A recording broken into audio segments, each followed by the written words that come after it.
Aduh. Assalamualaikum warahmatullahi wabarakatuh. Salam sejahtera untuk kita semua dan juga salam jumpa untuk para subscriber Week Tulus Official dimanapun kalian berada ya.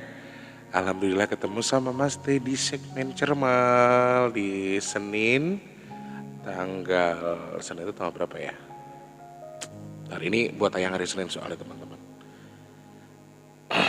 Buat Senin tanggal 14 November ya 2022 dan aku baru pulang nyanyi. Aku baru pulang kerja dan jujur mata ngantuk banget. Mata capek banget tapi baru ingat kalau ada salah satu hamba Allah yang bilang, Mas T, kenapa sih Cermal nggak dirutinin aja ada setiap hari Senin jam 8 malam juga nggak apa-apa, malam-malam juga nggak apa-apa sesempatnya, tapi Senin itu ada gitu loh. Dan aku pikir ya meskipun dengan ala kadarnya ya mungkin saja video ini tuh bermanfaat gitu loh. Aku berpikir ya mudah-mudahan jadi teman tidur buat kalian yang lagi nonton ya. Dan di sela lelahku, di sela rutinitas kerjaku, aku masih sempatkan buat kalian bikin video untuk Cermal. Mas terus ucapkan selamat malam untuk para penggemar Cermal dimanapun kalian berada tanpa terkecuali saja. Iki kurang nyaman ya elek mic iki ning ngarep lampi. Untuk semuanya saja Mas terus ucapkan selamat malam.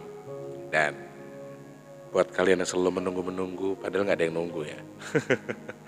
Adanya segmen Cermal ini ya mudah-mudahan sekali lagi apa yang saya sampaikan, apapun itu videonya, reguler Cermal atau lagi cover-cover lagu ya semoga berkenan di hati kalian. Kalau tidak berkenan ya wis jangan ditonton ya, jangan ditonton, jangan dipaksa nonton kemudian malah nyinyir, kemudian malah komen yang enggak malah nyakitin orang nanti jadinya ya. Karena subscriberku itu aku ndak pernah nyuruh mereka buat nyerang kalian loh, tapi kalau yang sudah tahu aku di kehidupanku yang sebenarnya atau di kehidupanku secara nyata, mereka nggak akan terima dengan apa yang kalian katakan. Karena sebetulnya yang aku sampaikan itu ya semuanya sudah saya sangat jelaskan. Cuman sebagian kalian yang nonton terkadang itu nyimaknya hanya dari versi kalian sendiri. Nggak ditonton secara, ada yang baru nonton judulnya, aku kan sering lihat live streaming, tayang perdana tapi aku simak kan, baru nonton, tayangan itu aja baru tayang 1 menit, tapi dia langsung komen, blek blek blek blek, aduh ini orang, nggak mungkin kalau dia sudah nonton semuanya, karena aku nonton pas live-nya, pas tayang perdana, dan itu ya baru tayang itu, baru 1 menit, baru opening, dia langsung baca judul terus komen nyerang, itu udah sering banget yang kayak gitu-gitu, karena ya saya konten kreator, saya jual konten di sini dan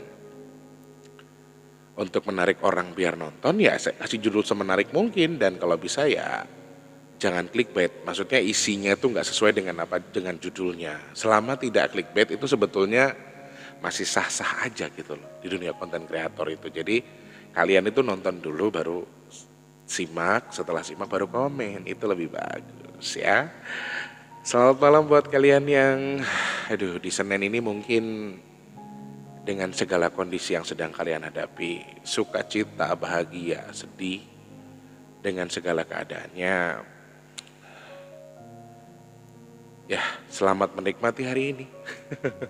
Selamat menikmati hari Senin, karena kalau saya sendiri hari Senin itu hari dimana saya harus beristirahat karena memforsir tenaga dari Jumat, Seninnya untuk bersih-bersih, kemudian juga untuk istirahat, tapi bagi kalian justru nih hari yang baru mulai ya, baru mau mulai sesuatu. Karena kemarin libur justru.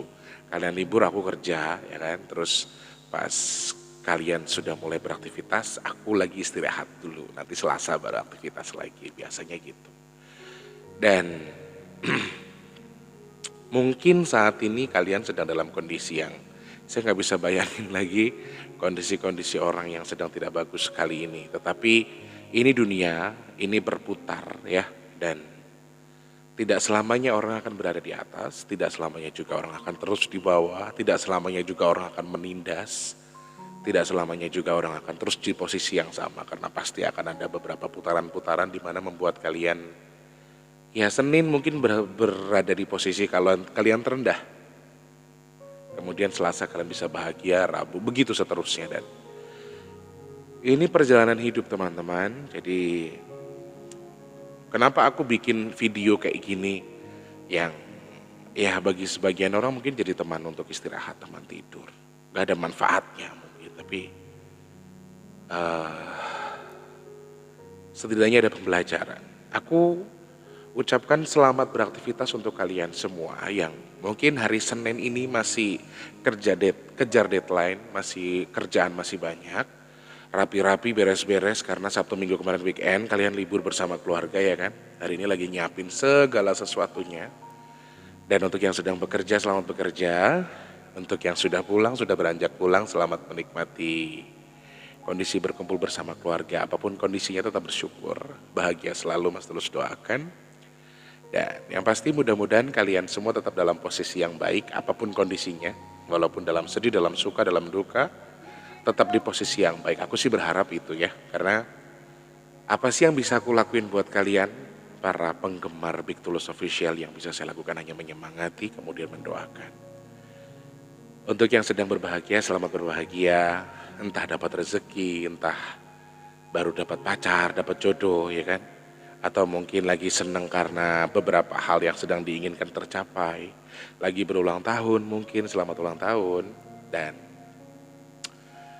untuk yang sedang berduka mungkin lagi ada permasalahan baik keuangan, percintaan, sama keluarga, teman, pacar, dan lain sebagainya.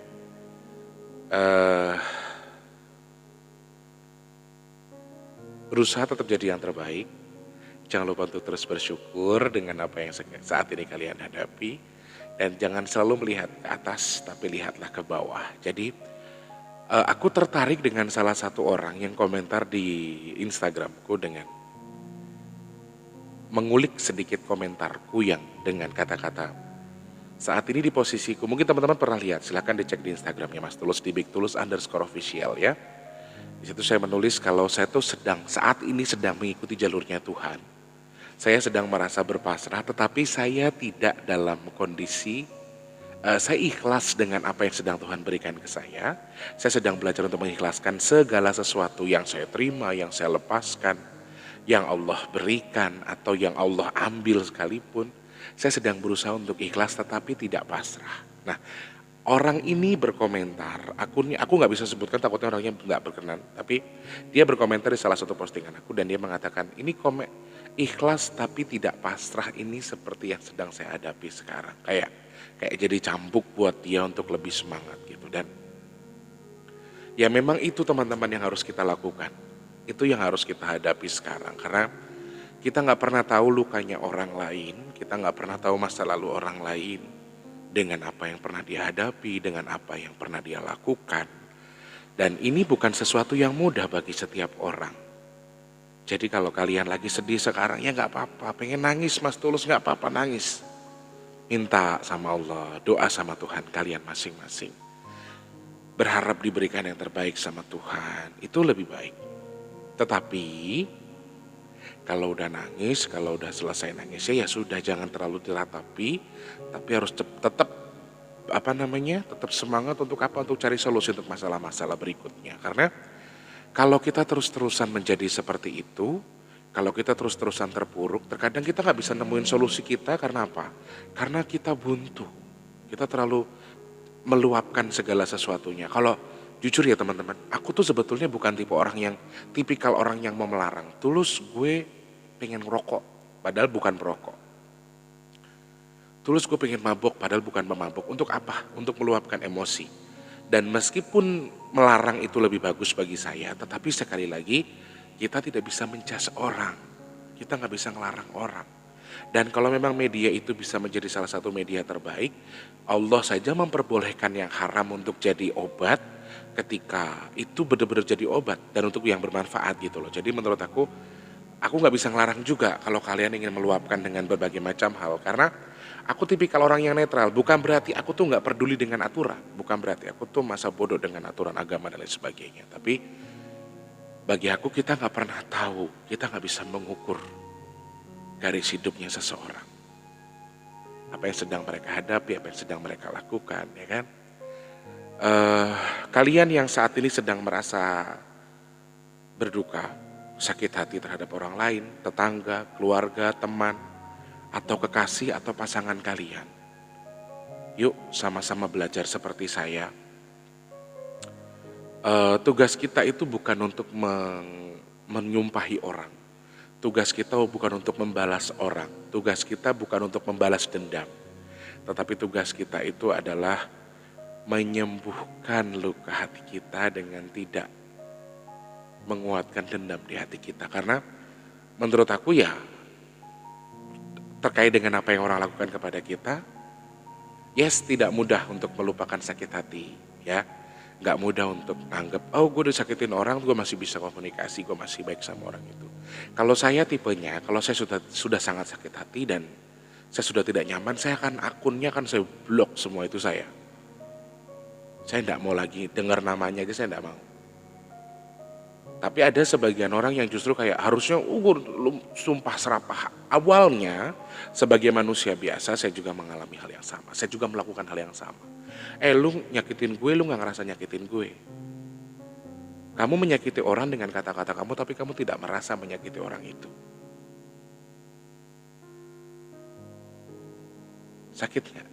Kalau kamu tuh, dia tuh sakit hati kenapa? Kita udah putus, kita udah baik-baik aja, kita udah lepas dan sebagainya. Mungkin ada sebagian orang yang seperti itu. Kita udah gak berteman, hutangnya udah lunas dan sebagainya. Nah sekarang terkait dengan hutang, keuangan, percintaan, keluarga, dia udah bukan teman gue lagi, kita udah gak dengernya misalnya. Oke, ada sebagian orang yang bisa melupakan masalah dengan selangkah saja.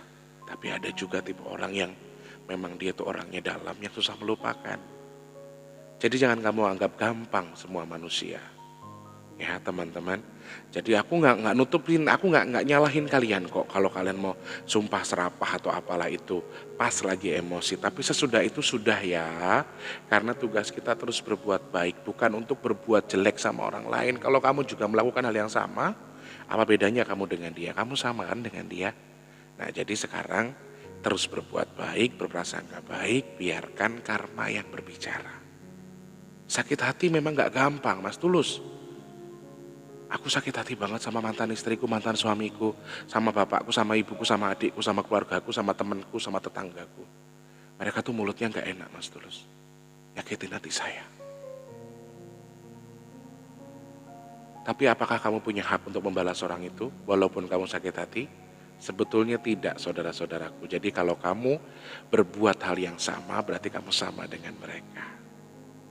Ya, jujur kalau kita mesti berantem sama teman, tetangga, pacar sekalipun, apalagi pasangan ya, yang memang sudah sering intens untuk berkomunikasi, terus berantem, itu udah pasti, alah lu gak bakal nemuin orang yang kayak gue. Lu gak akan, itu pasti sumpah serapahnya itu ada ya. Itu hal wajar kok, tapi kedepannya jangan lakukan itu terus-terusan. Ya sudah, yang sudah ya sudah. Kemarin ya kemarin. Walaupun kita itu susah untuk melupakan. Nah ini untuk kalian yang suka menyakiti orang lain. Buat kalian yang suka menyakiti orang lain atau justru kamu bingung ketika kamu dianggap menyakiti orang lain. Kamu gak ngerasa salah dengan apa yang kamu lakukan. Ini buat kamu. Buat kalian yang merasa pernah seakan-akan ya kok gue dituduh menyakiti padahal gue gak nyakitin, dia kenapa sedih, kenapa dia nangis. Hey, semua udah selesai kok, gue udah cerai, gue udah putus, gue udah kelar, urusan gue udah kelar. Kenapa dia masih nangis sampai sekarang masih belum bisa ngelupain gue. Bukan ngelupain orangnya tapi mungkin sakit hatinya. Dan itu pernah juga saya alami, itu pernah saya lakukan. Ya, intinya buat kalian yang pernah melakukan kesalahan dan itu sudah berjalan cukup lama, tetapi orang yang kalian sakiti itu masih membenci kalian sedangkan kalian sudah menganggap semuanya selesai. Gue udah selesai kok, gue gak ada hubungan apa-apa, gue udah kelarin urusannya, gue udah gak bertetangga, gue udah gak berteman, gue udah gak suami istri, gue gak pacaran, gue gak apalagi, udah selesai semuanya. Itu menurut lo, itu menurut kamu. Tapi ada yang harus kamu tahu karena setiap manusia itu punya titik lemahnya diri mereka sendiri. Tidak semua bisa kalian jadikan tolak ukur seperti diri kalian. Ada sebagian orang yang bisa meluapkan isi hatinya dengan ada orang yang bisa melupakan sakit hatinya itu dengan gampang. Ada juga tipe orang yang tipikalnya tidak bisa melupakan, cukup lama prosesnya. Dan itu nggak gampang, teman-teman. Kalau kalian anggap itu semua gampang dan kalian samaratakan dengan tubuh kalian, salah. Mungkin kalian akan mikir, itu udah lama kejadiannya. Gue udah gak pernah ngubungin dia lagi, gue udah gak berteman sama dia, gue gak ada urusan sama dia, kenapa dia masih benci sama gue? Lu tidak pernah tahu cara orang mengukur kesedihan dan trauma di tubuh mereka.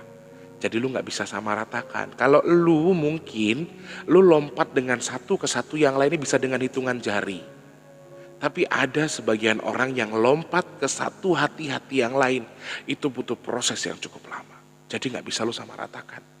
Jadi jangan mentang-mentang kamu bisa menyakiti, jangan mentang-mentang kamu bisa mengecewakan orang lain, terus kamu akan terus mengecewakan dan ngerasa kamu tuh gak salah. Itu menyakitkan bagi sebagian orang. Kita ngerasa disakitin, tapi yang nyakitin kita justru gak ngerasa nyakitin kita. Itu sangat menyakitkan, kawan-kawan. Luar biasa menyakitkan. Jadi kalau kamu pernah melakukan kesalahan, baiknya ya wes, kamu dengan cara kamu. Dan coba kamu lihat sekarang. Apakah kamu bisa bahagia dengan cara kamu? Apakah kebahagiaan kamu tuh betul-betul dari dasar hati kamu yang paling dalam? Saya yakin dan percaya bagi kalian yang suka menyakiti orang lain dan tidak merasa sakit menyakiti, kamu tidak akan pernah merasakan kebahagiaan yang sesungguhnya. Walaupun kebahagiaan di lubuk hati kamu yang paling dalam, kamu stres karena itu. Ya. Dan yang disakiti, ini untuk yang disakiti. Sama halnya seperti saya. Saya hanya bisa berharap apa yang saya hadapi sekarang atau yang saya terima sekarang ini adalah satu hal yang bukan untuk kita lawan, teman-teman. Tapi untuk kita setarakan dengan diri kita. Untuk kita redam, untuk kita satukan dengan diri kita. Dan yang perlu kita lakukan bukan menyembuhkan lukanya saja, tetapi untuk meredam rasa sakitnya. Itu paling penting. Karena ada banyak hal yang gak bisa kita lawan. Ada banyak hal yang gak bisa kita hadapi. Karena ada sebagian bintang, saya pribadilah. Saya tuh juga gak gampang untuk bisa ngelupain sakit hati terhadap orang lain. Apa yang orang katakan ke saya dari kecil, hina saya dari body shaming lah, segala macam. Apa body shaming, bener gak tuh cara ngomongnya? Hina keadaan, posisi tubuh dan lain sebagainya, kemudian gendut dan lain sebagainya, itu dari kecil sudah saya terima. Apa saya bisa lupa sampai sekarang? Tidak, saya tidak bisa lupa dengan itu. Makanya ketika ada seseorang yang bilang, lu pernah nyakitin Tulus ya dengan kata-kata lu, terus dia bilang, iya tapi dulu gue udah ngerasa apa-apa, gue udah baik-baik aja. Kenapa Tulus masih benci sama gue? Misalnya kalian bertanya seperti itu. Emang manusia seperti itu, manusia-manusia seperti ini atau manusia-manusia seperti kamu, itu memang harusnya langsung dapat karmanya dari Tuhan. Langsung. Biar kamu ngerti rasanya disakiti sepihak yang kamu anggap itu tuh main-main gitu. Ya teman-teman ya. Pokoknya siapapun kalian, dari korban luka, dari yang melukai juga jangan egois mentang-mentang kamu melukai sudah lama terus kamu masih dibenci seakan-akan kamu bisa diterima dengan layak. Tidak, belum tentu. Memang ada manusia yang sama seperti orang-orang seperti kalian yang seakan-akan menganggap luka hati itu gampang sembuhnya. Tapi banyak juga orang yang masih belum bisa melupakan masa lalunya, jadi kalian gak bisa paksakan itu. Suka duka saya ketika mendapatkan cerita dari berbagai macam orang, teman-teman. Aku mau sedikit cerita sama kalian, karena ada sedikit pertanyaan yang masuk ke saya. Mas Tulus, yang curhat sama Mas Tulus itu siapa saja? Dari apa aja yang pernah masuk? Aduh, macam-macam, Ren. Dari berbagai macam kalangan, dari yang muda sampai yang sudah tua. Dari orang kaya sampai orang miskin, dari suku A sampai suku B, dari posisi terendah sampai paling terendah lagi di bawahnya terendah. Dan juga ketika menghadapi hal-hal seperti itu ya, dengerin orang curhat, dengerin orang berbagi cerita ke saya. Yang saya nggak kuat itu kalau yang baper-baper. Misalnya kayak online tapi gue nggak dibales Thomas, padahal aku masih ngeladenin yang lain dulu gitu ya. Terus beberapa hal yang nggak bisa aku jelaskan ke mereka dengan kondisi cuma 1 minggu aku kerja, mereka tetap ngeyel gitu-gitu. Itu yang aku nggak suka sebetulnya. Aku melayani konsultasi secara gratis. Aku nggak minta bayaran. Tetapi syaratnya ya siji harus sabar. Ada yang nggak kayak gitu. Ada yang baper-baper terus ngata-ngatain lah segala macam, pesannya semua ditarik lah dan aduh itu tuh banyak banget. Tapi dari sisi saya juga merasa sangat bangga bisa mendengarkan berbagai macam cerita dari orang-orang yang saya kenal hanya lewat media sosial atau lewat YouTube. Ada salah satunya adalah hamba Allah, beliau adalah orang Indonesia yang bekerja di luar negeri, tinggal sekarang sudah berkeluarga, orang luar negeri juga dan banyak banget macam-macam. Dari luar negeri juga banyaknya TKW juga banyak yang curhat ke Mas Tulus terus. Tapi ini satu contoh saja, seorang perempuan yang kuatnya luar biasa. Dia menikah dengan warga negara asing, kemudian pindah jadi warga negara sana karena menikah dengan suaminya yang sekarang. Beliau asli orang Indonesia dan beliau punya 2 anak. Kemudian suaminya itu meninggal dan meninggalkan berbagai macam luka dan juga hutang piutang. Saya nggak sebutkan namanya di sini ya, tapi jujur saya sering beberapa kali ketemu dengan beliaunya karena beliau beberapa kali pergi ke Indonesia dan bahkan terakhir entah gimana caranya beliau bisa ketemu dengan Mas Tulus karena ada berbagai macam hal yang beliau sampaikan dan saya merasa kayak saya udah janji sama orang jadi saya nggak enak juga. Akhirnya ketemu dan saya melihat sosoknya dan beliau ini adalah sosok perempuan yang luar biasa karena beliau juga menjangkit satu penyakit yang tidak bisa saya jelaskan di sini dan itu penyakit berbahaya menurut saya. Dan Masya Allah dengan ketegaran hatinya dia tetap mengurus anaknya yang maaf. Anaknya itu ya Allah ya Rob. Dia kulturnya Nusantara ya. Kulturnya Indonesia. Ngurus anak bule, anak ini bandel-bandel. Terus dia dengan kultur yang berbeda. Dengan kondisi yang dia hadapi. Kemudian ada satu hal yang aku tahu adalah dia baru tahu luka yang digoreskan sang suami setelah suaminya meninggal. Ini yang Masya Allah. Saya sampai kalau WhatsApp sama beliau itu, saya cuma bilang, jenengan itu mbak ya, orang yang luar biasa, orang yang kuat. Kalau aku bilang gini, kalau sampean tuh harus dapat hadiah, hadiahnya sampean tuh harusnya besar sekali. Karena yang dia lakukan itu Masya Allah, itu betul-betul orang yang sangat strong. Orang yang sangat kuat yang bisa melakukan itu. Dan gak gampang teman-teman. Gak gampang, semua orang gak bisa melakukan. Mungkin aku bilang dalam hatiku, kalau aku jadi si mbak ini aku udah bunuh diri. Kesel golek duit, ngelunasi utange bojone, penyakitku yang mematikan, duwe anak nuwakal delalai ya Allah ya Rob. Dan beliau cerita ke saya cuma bisa doain ya apa yang bisa saya lakukan. Kalau memang ada sesuatu yang faktor-faktor lain yang mempengaruhi, aku bisa untuk singkirkan, amin, dengan caraku. Kemudian sambil aku doakan dan aku cuma bilang, Mbak, sampean itu nanti kalau dapat hadiah dari Tuhan, hadiah jenengan itu luar biasa. Karena apa?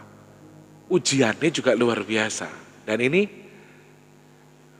salah satu hal yang saya jadikan pelajaran buat diri saya sendiri. Kemudian selain cerita si mbak yang dari luar negeri ini, yang orang Indonesia ini, berbagai macam orang yang saya kenal tuh termasuk Mbak Siti dulu, pertama-tama Mas Tulus punya YouTube. Mbak Siti ini salah satu orang Lampung yang ada di Taiwan. Kemudian, kalau nggak salah, pokoknya kerjanya di Taiwan kalau nggak salah ya Mbak Siti ya. Terus kenal Mama Sriatun, kenal Mama Ita, Nisma, semuanya ternyata punya cerita. Semuanya punya hal yang tidak bisa ditentukan. Dan aku kadang bingung gimana cara Allah mempertemukan kita gitu loh. Mama Ita, sosok yang hampir sama dengan mamaku sifat-sifatnya. Hampir sama dengan mamaku. Dan anehnya Mama Ita tuh punya anak. Anaknya tuh gendut semua tiga-tiganya. Sama seperti aku. Terus anak pertamanya itu tahun lahirnya sama dengan aku. Di situ tuh kayak semacam ada koneksi yang gak ngerti aku gimana caranya. Kayak Mas Riatun, Mbak Sari, Masya Allah. Aku tuh kayak dipertemukan secara tidak sengaja tetapi tetapi terkonsep dengan baik. Gak tahu gimana cara Allah mempertemukan kita. Caranya itu gak ngerti, tapi ngerti-ngerti ketemu. Bahkan bisa silaturahmi. Mas Wijayadi, Mbak Sari pernah ketemu. Terus Mas Taufik, Mbak Nisma, beberapa teman-teman yang dari daerah juga sampai ngundang nyanyi biar bisa ketemu sama Mas Tulus, ngasih job nyanyi. Dan jujur Mas Tulus tuh rate nyanyi di atas 10 ya, Rek. Mas Tulus itu kalau nyanyi enggak, anggaplah di atas 7, di atas 7.000 kalau rate nyanyi keluar kota. Dan bahkan ada Mbak Novi, Mas Dian, orang luar biasa di Jogja yang bisa saya temukan. Wis koyo Yayu Udewi. Ini kadang-kadang tuh kayak sesuatu yang memang gak diatur memang sama kita, tapi Allah yang pasti mengatur itu. Makanya teman-teman, kalau teman-teman tanya suka dukanya apa sih Mas Tulus? Dukanya adalah ketika saya mendengarkan cerita dari teman-teman yang menyedihkan banget gitu loh. Menyedihkan dan apa ya, kok ya Allah, aku pikir aku tuh udah hancur banget hidupku. Aku pikir hidupku tuh udah sangat-sangat luar biasa berantakan. Ternyata masih banyak yang lebih hancur dari aku. Akhirnya dengan kesedihan tadi jadi penguat buat aku. Ya, ada orang yang ditinggalkan suaminya, lagi hamil besar, kemudian melakukan tindakan kekerasan KDRT, kemudian ditinggal kawin lagi dengan kondisi dia lagi ngandung. Wah, macam-macam. Kalau saya menghadapi belum tentu kuat. Jadi akhirnya adalah kesedihan-kesedihan yang saya rasakan, hikmahnya ke saya. Oh ya Allah, ternyata masih banyak orang yang di bawah saya ya, yang lebih susah dari saya dengan kondisinya gitu loh. Dan hal baik yang saya terima yaitu tadi feedback dari apa yang orang jalani, ternyata salah satunya adalah dengan menambah saya bisa jadi kuat. Jujur teman-teman, saya bukan tipe orang yang suka menceritakan apa yang saya rasakan sebetulnya. Secara pribadi, terkecuali itu energi alam atau intuisi yang saya dapat dari alam. Untuk masa depan orang banyak, untuk kepentingan orang banyak mungkin aku masih bisa cerita. Tapi kalau soal hal pribadi yang aku jalan itu susah, aku susah cerita sama orang. Dan ini adalah hal yang tidak bisa aku ceritakan, yang gak bisa aku gampang cerita sama orang. Jadi kayak ngedapetin hal positif, itu yang pertama. Kedua adalah hal positif yang kedua adalah yang saya dapatkan adalah dengan dipertemukan dengan orang-orang yang baik di sini, dalam arti mereka bisa jadi pengganti sosok orang tuaku. Perlu kalian tahu Mas Tulus itu sudah yatim piatu ya. Mas Tulus sudah tidak punya orang tua, makanya kalau mereka bilang saya sedih, saya nggak punya bapak, saya sedih, saya kayak gini. Saya dari 2009 saya tidak punya bapak. 10 tahun kemudian 2019 ibu saya juga meninggal dan saya udah yatim piatu, Rek. Piye rasane? Kita di perantauan, mau kangen sama orang tua kita sudah di surga, amin. Terus kita kangen sama kampung ya pulang ya cuman aku dan Wardi sekarang di sini. Itu udah kayak. Dan jujur, diberikan kesempatan sama Tuhan untuk bisa mengasuh channel ini dengan mengenal kalian, kemudian mendengarkan konsultasi atau cerita dari kalian. Itu sesuatu yang luar biasa. Betul-betul luar biasa. Gunanya buat saya adalah saya jadi harus lebih kuat lagi. Karena di bawah saya itu banyak banget orang yang lebih susah dari saya. Orang lebih hancur dari saya itu banyak. Dan saya harus merubah kufur nikmat saya dengan syukur nikmat. Dengan kondisi ini saya jadi lebih mengerti bahwa oh iya ya, aku tuh bahagia dengan caraku. Masih banyak orang yang gak bisa makan. Masih banyak orang yang begini. Cuman sekarang tuh saya mungkin semakin faktor usia ya teman-teman. Mas Tulus sudah 32, jalan 33. Desember tanggal 6 nanti, Mas Tulus akan usia 33 tahun. Dan ada sebuah statement yang saya rasakan sendiri kayak, dulu saya gak bisa ngeliat teman saya itu, saya punya teman game. Dia tuh suka makan yang cuman sama mie doang gitu-gitu ya. Terus suka makan yang seadanya dengan kondisi keluarganya yang seperti itu. Dan saya tuh kan care sama siapa saja, sama teman sama siapapun. Silakan tanya teman-teman saya. Dan saya gak bisa ngebiarin itu. Tapi kalau dulu saya disakitin orang, saya masih bisa berbuat baik sama orang yang saya sakitin. Tapi dengan tolak ukur saya yang semakin tua ini, kayak yang dulu tuh kasihan kalau ingat dia sakit, kasihan. Walaupun kita sudah Dia sudah nyakitin saya berkali-kali, dalam arti dalam pertemanan tuh dia tuh sudah nggak bisa dianggap menghargai saya sebagai seorang teman gitu loh, Rek. Tapi saya masih bisa bantu dia dalam kondisi dia susah. Sekarang dengan usia saya sudah semakin matang, saya nggak mau belajar untuk membenci orang sebetulnya. Saya nggak mau menguatkan diri saya untuk benci sama orang. Tapi kayak yang ya udahlah, nggak usah aneh-aneh. Toh waktu itu kita sudah baik, cuman kayak gitu doang. Dan bukan berarti saya terus berhenti berbuat baik ya. Dan bukan berarti kalau kalian bilang saya ikhlas tapi nggak pasrah. Maksudnya saya cuma ikhlas untuk apa yang sedang dia lakukan ke saya. Dan kalau kalian pernah tahu rasanya, kalian disakiti sama orang yang tidak merasa menyakiti kalian, kemudian dia malah bingung apa yang aku lakukan sampai dia merasa tersakiti. Dan ada pertanyaan kecil di benaknya yang seakan-akan itu, gue nyakitin apa sih? Toh kejadian udah lama, lupain aja kali. Gimana rasanya kalau kalian jadi saya? Karena saya tipe orang yang traumanya itu cukup lama, teman-teman. Saya susah buat ngelupain sakit hati. Walaupun saya tidak benci sama orangnya. Saya bukan benci sama orangnya, saya tuh cuma menghindari supaya saya nggak terluka lagi. Cuman kayak gitu loh. Dalam pertemanan, dalam percintaan itu sama. Jadi kecil kemungkinan kalau bagi seorang saya itu, kalau sudah misalnya saya punya pacar, terus sudah bentrok dengan yang cukup parah, kembali itu sudah sangat kecil kemungkinan. Karena susah, Rek. Saya sudah sangat susah. Teman pun sama. Walaupun saya masih bisa sih hehehe, mulut saya bisa seperti itu, tapi hati saya nggak bisa. Saya akan sangat jaga jarak. Kalau dulu saya masih bisa memaklumi keadaan itu, tapi semakin usia saya semakin tua, kayaknya saya semakin harus belajar untuk lebih mengerti bahwa, hey, ya sudah, kamu sudah melakukan yang terbaik gitu loh. Kalau emang dia nggak ngerti dengan apa yang kamu rasakan, ya nggak masalah. Memang terkadang sakit hatinya adalah ketika kita tuh ngerasa disakitin orang, orang itu nggak ngerasa nyakitin kita. Dan orang itu beranggapan udah lama kok, udah lupain aja, buang aja, buka lembaran baru. Dengan gampangnya dia bisa bilang seperti itu, padahal tidak semua orang bisa seperti itu. Ada sebagian orang tuh kalau udah sakit hati, kalau sudah trauma cukup lama menahan sakit hatinya. Dan untuk menyembuhkan sakit hatinya itu nggak gampang. Kalau kamu bisa tiba-tiba lompat sana, lompat sini, selepas nyakitin orang kamu nyakitin orang lagi, selepas dari A kamu bisa langsung ke B.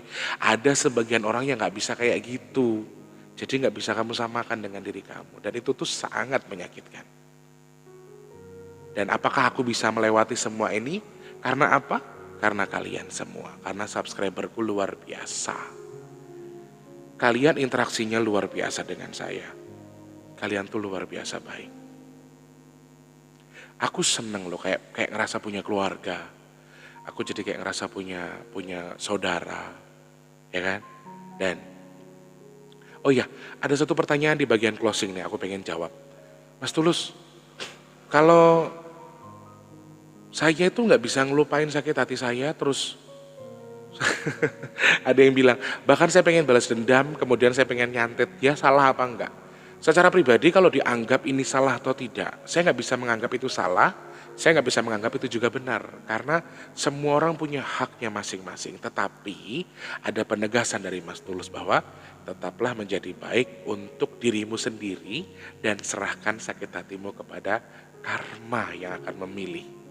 Jadi orang tuh punya karmanya masing-masing, teman-teman. Jadi yakinilah walaupun sekarang dia seakan-akan terlihat bahagia dengan dunianya. Mungkin dia terlihat sudah orang yang nyakitin kamu tuh bisa leha-leha dengan hasil tipuannya ke kamu, dengan sakit hati kamu dulu. Mungkin ini hal-hal yang nggak bisa nggak bisa dianggap penting. Tetapi dalam sisi ini kamu harus lebih memahami bahwa dia nggak akan bisa karena gini teman-teman, nggak ada orang berbuat baik tuh karmanya jelek, itu nggak ada. Orang berbuat buruk karmanya baik juga nggak ada. Semua orang dengan karmanya masing-masing. Walaupun mungkin dia terlihat bahagia dengan hasil menipunya, aku rasa kebahagiaan tuh dalam hatinya pasti ada. Karena dia manusia. Walaupun dia tipikal manusia yang cuek, yang sok ini, sok itu, Masya Allah. Tapi aku yakin dan percaya bahwa kebahagiaan orang yang sesungguhnya itu adalah ketika dia bisa melakukan semuanya sesuai dengan harapan dan juga hatinya sendiri. bukan karena apapun. Gitu ya teman-teman. Aku berharap video ini bisa menginspirasi buat kalian. Apa sih yang diomongin tadi nggak tahu. Mudah-mudahan kalian bisa menyimak, mengerti. Sekali lagi buat kalian yang pernah menyakiti orang lain dan kamu tidak merasa menyakiti, atau kamu justru merasa ya udahlah, lupain lah. Ingat, kamu bisa berpikir seperti itu dan kamu tidak pernah tahu siapa orang yang kamu sakiti dan bagaimana cara dia menyembuhkan luka dan berapa lama dia menyembuhkan lukanya. Jadi jangan ambil statement seenak udel. Kemudian buat kalian yang tersakiti, yuk kita sama-sama belajar untuk menerima apa yang sudah Tuhan berikan. Ikhlas tapi bukan pasrah, tetapi belajar untuk menerima apa yang sudah Tuhan gariskan ke kita. Mau tidak mau luka itu adalah membuat kita lebih hati-hati ke depannya. Kemudian jangan balas dendam. Sakit hati boleh, marah boleh, tapi jangan balas dendam. Jangan caci maki, jangan doakan yang buruk-buruk, tetapi biarkan karma dan Tuhan yang berbicara. Itu ya teman-teman ya. Selamat malam, selamat beristirahat untuk sudah mulai beristirahat, selamat bekerja untuk yang sudah mulai bekerja. Mas terus doakan semoga semua dalam kondisi yang baik, tetap dalam posisi yang baik seperti yang kalian harapkan. Siapapun kalian, tidak ada sesuatu yang tidak bisa dirubah, jadi lakukan yang terbaik untuk merubah diri kalian menjadi lebih baik lagi. Setidaknya kalau kamu tidak dimaafkan atau kamu tidak bisa memaafkan, jangan dekati sesuatu yang bisa melukaimu lagi. Oke, terima kasih, sampai jumpa. Assalamualaikum warahmatullahi wabarakatuh. Selamat tidur.